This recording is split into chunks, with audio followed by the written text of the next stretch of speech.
Hey everyone, Dr. Alex here, and just a quick interlude before we get to our hip mobility part 1 routine that I'm going to share with you guys that is going to be a great introduction if you are looking to improve the health of your low back and how it feels, and to improve the movement in your hips so they don't feel so stiff all the time.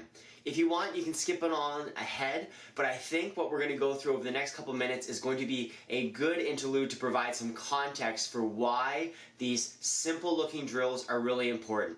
So when we talk about mobility, that doesn't just mean flexibility or the ability to move your joints really far, like say a gymnast. Mobility means being able to move the joints through their entire range of motion, through your physiological range, what your body can do, and to be strong through that range of motion. So it doesn't mean just a loose floppy joint, it means a strong healthy joint that can move and be stable through its entire range that it's supposed to be able to move it.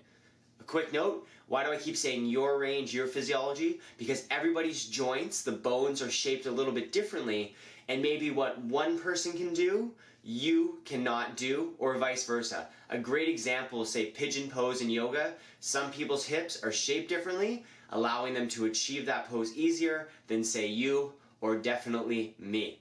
And so what you're going to notice with these hip drills is that a lot of them are active, where you are moving your joint as far as you possibly can, and at that extreme range or that end range of motion, you're going to work on some strengthening by pushing against your hand or pushing against, say, a band. And what this is going to do is it's going to teach your brain that at this end range of motion, it has some strength or it has some ability to control itself. It's going to start to train the brain that at that far range of motion, hey, I need to start building some strength and building some control and some stability. Because at this end range, if you don't have control or stability, your joint is not going to want to go there. So as an example, let's say that if my finger were the hip, let's say that I find it really stiff. That might be because when I get this joint as far as it can go, it feels quite weak, or the brain thinks this joint is quite weak there. And so if I start strengthening and pushing that joint at that farthest range of motion, the brain-body connection gets improved. You get better control throughout the entire range. Not just normal, but also that extreme range, we start to get strong.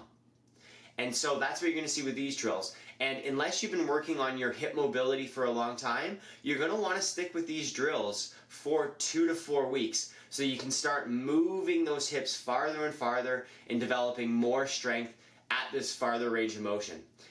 If you do that, you're going to find the next series of hip drills that are going to be released at the same time as this to be much easier. I can almost guarantee you that if you work at these for 2 to 4 weeks, your hip's going to move farther, you're going to be less stiff, because stiffness is usually a byproduct of weakness, and you're going to notice an improvement in the way that not only how your hip feels and moves and performs, but also your low back. Because we know that to have a healthy low back, it is a requirement to have good, healthy hip joints. The hip should be doing the moving, not the low back. So, the video to come, start with it 2 to 4 weeks. A little bit every day will go a long way. If you have any comments, questions, concerns, I'm always available with a direct message on Facebook or Instagram, or you can always send me an email.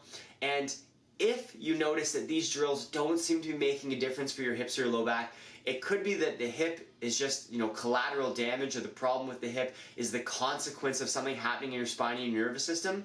If you notice they're not working, that's where you probably want to give somebody like me, a corrective chiropractor, or somebody in your neighborhood a call. So without further ado, I hope you guys enjoy. With this first drill, we're going to be alternating by pulling the hip into flexion with our hands for 5 seconds. And then after that 5 seconds, pushing the hip forcefully away from the chest with about 30 to 50% of your maximum force, pulling, pushing, pulling, pushing, each time bringing the hip a little bit closer to the chest. With this drill, we're going to be actively pulling the hip, not with just our hands, but also with our muscles, as close to the chest as we can. If you get some pinching in the front of the hip, and it doesn't go away with some hip flexor stretching, it could reflect some hip impingement that might require the assistance of a professional. The next drill that we're going to be doing, we're going to be pulling the hip into flexion as close to the range that we can, or as close to the chest that we can, and also pulling it into internal rotation and external rotation. At the end range, you're going to be actively pushing that foot as far as you can to try and hone strength at that end range. At that end range, through this purple set of drills, you can see we're going to be using the hand to push into that end range, and then end out of that end range, a small isometric hold. This isometric hold where we push against the hand is going to retrain and teach the brain that we should be developing strength at this end range. It is going to improve the brain-body connection, your brain's ability to control the hip at these end ranges of motion. Now, you'll notice that if you cannot reach the foot, that is okay. That's where we can use a TheraBand or a towel to pull and push against at that end range of motion. So in this position, while the foot is in, this is actually external rotation of the hip. And so I'm going to externally rotate the hip as far as I can by bringing the foot as close as I can to the shoulder for, say, 2, 3, 5 seconds, and then actively pushing the foot away from the shoulder against the resistance of the TheraBand. Ideally, the knee should sit perpendicular to the floor. I do a better job of it in this position where I internally rotate the hip, and you'll see that I pull with the TheraBand and my muscles towards the outside shoulder, and then after 5 seconds, I push with the muscles on the inside of the thigh away from that outside shoulder, resisting against the TheraBand. The latter two drills, which are going to pop up quickly here in this, are prone drills, and they are just going to be a different position to try the same drills, and it's just going to improve our body's ability to control that hip through its entire range of motion. With all of these, you want to spend potentially 10 to 15 minutes through this series every day for the best possible results.